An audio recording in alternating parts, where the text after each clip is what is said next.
Estamos voltando agora com o programa O Espírito da Letra, falando sobre a obra Nosso Lar, de André Luiz, no capítulo 18.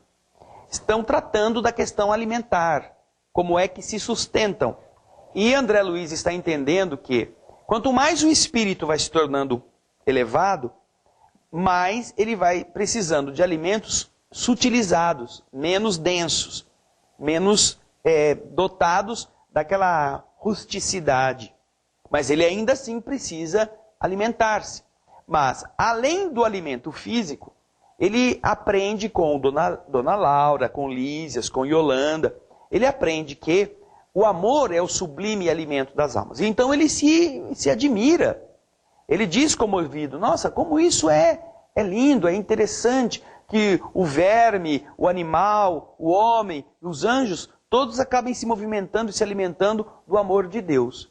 E a Dona Laura continua explicando para ele. Não se lembra, André, do ensino evangélico do amai-vos uns aos outros? Acompanhe no texto aí. Prosseguiu a mãe de Lísias, dizendo atenciosa, Jesus não disse isto, não falou desses princípios, objetivando somente os casos da caridade, nos quais todos aprenderemos, mais dia a menos dia, que a prática do bem constitui um simples dever. Além disto, Jesus nos aconselhava a nos alimentarmos uns aos outros no campo da fraternidade e da simpatia. Você está vendo? Alimentarmos-nos uns aos outros. Amai-vos uns aos outros. Significa, dai-vos um ao outro como alimento. Porque você precisa do afeto de alguém para se sentir melhor e este alguém precisa do seu. Isto, quando não temos, nós damos um nome. Quando não temos esta troca, quando não temos este alimento, ou quando nós o tínhamos e perdemos, nós damos um nome para isto. Sabe como nós chamamos? Saudade. A fome da alma é expressa nesta expressão, saudade. Então perdemos um parente que mudou-se de cidade, perdemos um ente querido que desencarnou, e aquilo que antes nos abastecia, o seu carinho, a sua palavra amiga, sua alegria, sua brincadeira, sua bagunça, às vezes até sua ranzinzice, não é? Nos abastecia.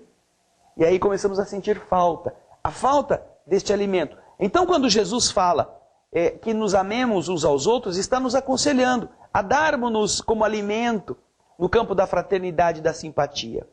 O homem encarnado, continua o texto dizendo, saberá mais tarde que a conversação amiga, o gesto afetuoso, a bondade recíproca, a confiança mútua, a luz da compreensão, o interesse fraternal, patrimônios estes que se derivam naturalmente do amor profundo, constituem sólidos alimentos para a vida em si. Sólidos alimentos, tudo isso, a palavra amiga, o olhar carinhoso, o elogio, o companheirismo, a companhia boa que nos dá aí aquele estado de ânimo renovado, tudo isso é alimento. Mas o texto continua dizendo, reencarnados na Terra, nós experimentamos grandes limitações. Mas voltando para cá, reconhecemos que toda estabilidade da alegria é problema de alimentação puramente espiritual. Formam-se lares, vilas, cidades e nações em obediência a tais imperativos. E ao mesmo tempo, diz André, eu pensei no sexo, mas as pessoas se relacionam sexualmente, será que isso não é troca também dos hormônios, aquela coisa que acontece entre duas pessoas? Dona Laura, parecendo pegar o pensamento do André Luiz no ar, responde para ele, sem que ele tivesse feito a pergunta, hein? Olha só. Ela diz, e ninguém diga que o fenômeno é simplesmente sexual. O sexo é manifestação sagrada desse amor universal e divino, mas é apenas uma expressão isolada do potencial infinito. Entre os casais mais espiritualizados, o carinho e a confiança, a dedicação e o entendimento mútuos permanecem muito acima da união física. Reduzida entre eles a uma realização transitória, a um momento da sua convivência. A troca magnética é o fator que estabelece o ritmo necessário à manifestação da harmonia. Para que se alimente a aventura, basta a presença e às vezes apenas a compreensão. Muitas pessoas se sentem sozinhas, se sentem abatidas, se sentem tristes não porque não têm o sexo, mas porque não têm a compreensão com aquela pessoa com quem se relacionam sexualmente. E se sentem famintos de um afago, famintos de uma palavra doce, famintos de uma companhia, masculina ou feminina, porque, apesar de terem o sexo, não tem aquilo que os alimente. Vejam só como isto é interessante. E agora, eles estão conversando quando toca a campainha. Eles estão lá, sabendo que o assunto vai adiante, mas alguém chega, são os amigos do Lísias, que vieram para levá-lo a um encontro da sociedade de Nosso Lar, dos que convivem ali naquela comunidade. Então, o Lísias vê que se trata daqueles irmãos Polidório e Estácio, que estão trabalhando no Ministério do Esclarecimento, como o livro nos explica, e a dona Laura, depois que o saúda a todos, não é? Diz a ele, olha, vocês trabalharam bastante hoje, nada melhor do que também façam uma excursão ao campo da música. Eu falo para vão assistir alguma coisa no campo da música que é muito bonito.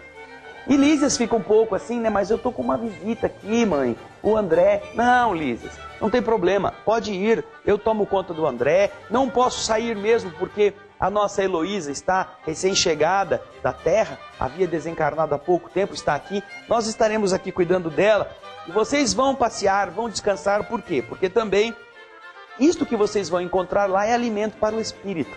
Diz ao final Dona Laura, para o filho e para os amigos, vão em busca do alimento a que nos referimos.